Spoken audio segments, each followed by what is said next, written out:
அருமையானவர்களே, இந்த நாளிலும் ஆண்டுடைய வார்த்தை நான் இடத்திலே கொண்டு வருகிறேன். நீதிமொழிகள் 13 12 வசனம்.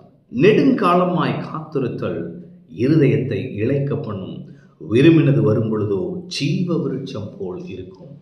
ஜீவ விருட்சம். அப்ப நெடுங்காலமாக காத்திருக்கிறது என்ன பண்ணுதான்? இருதயத்தை சோர்ந்து போக பண்ணுகிறது.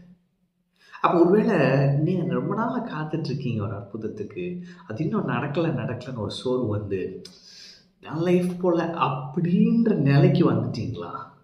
என்று கர்த்தர் உங்களோடு பேசுகிறார். நீ விரும்பினது உன்னை தேடி வரும் என்று சொல்லுகிறார். ஆமென். உங்களை விட்டு சென்ற அல்லது நீங்கள் அடையாமல் போயிருக்கிற, நீங்கள் விரும்பி கிட்டாத காரியங்கள் உங்களை தேடி வரும். கர்த்தர் கொண்டு வருவார்.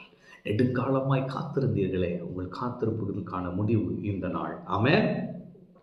விரும்பினது வரும் பொழுதோ அது ஜீவ விருட்சம் போல் இருக்கும். அது என்னங்க ஜீவ விருட்சம்னா என்ன? அது அதோட ஏன் ஒப்பிடுறாங்கன்னா, ஆதாம் ஆண்டவர் தோட்டத்தில் வைக்கிறப்ப அங்கே 2 முக்கியமான கனிகள் இருந்தது. ஒன்று நன்மை தீமை அறியத்தக்க விருட்சத்தின் கனி, இன்னொன்று ஜீவ விருட்சத்தின் கனி.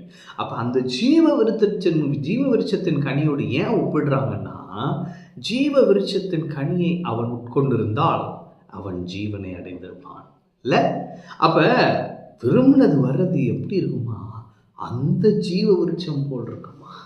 சரி, அந்த ஜீவ விருட்சம் போல் இருக்குதுன்னா அது எப்படி புரிஞ்சுக்கிறதுனா, அந்த ஜீவ விருட்சத்திற்குள்ளாக, அந்த கனிக்குள்ளாக எல்லாமே இருந்தது. முக்கியமாக ஜீவன் இருந்தது, மரணம் இல்லை. ஆமென். அப்ப உங்களை சந்தோஷிப்பிக்கும், உங்களுக்கு சமாதானத்தை கொண்டு வரும், உங்களுக்கு நன்மையை கொண்டு வரும் ஜீவ விருட்சம் போல் இருக்கும். எது? நெடுங்காலமாய் காத்திருந்த காரியங்கள். எனவே இன்றைக்கு நான் சொல்லுகிறேன், எந்த காரியத்திற்காக நீங்கள் நெடுங்காலமாய் காத்திருக்கிறீங்களோ, இந்த கர்த்தர் சொல்லுகிறார், உன் காத்திருப்பதற்கான முடிவு வருகிறது.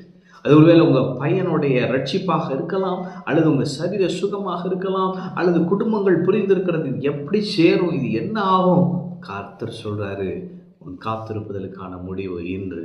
கர்த்தர் சொல்றாரு, நான் உனக்கு அற்புதத்தை செய்வேன்.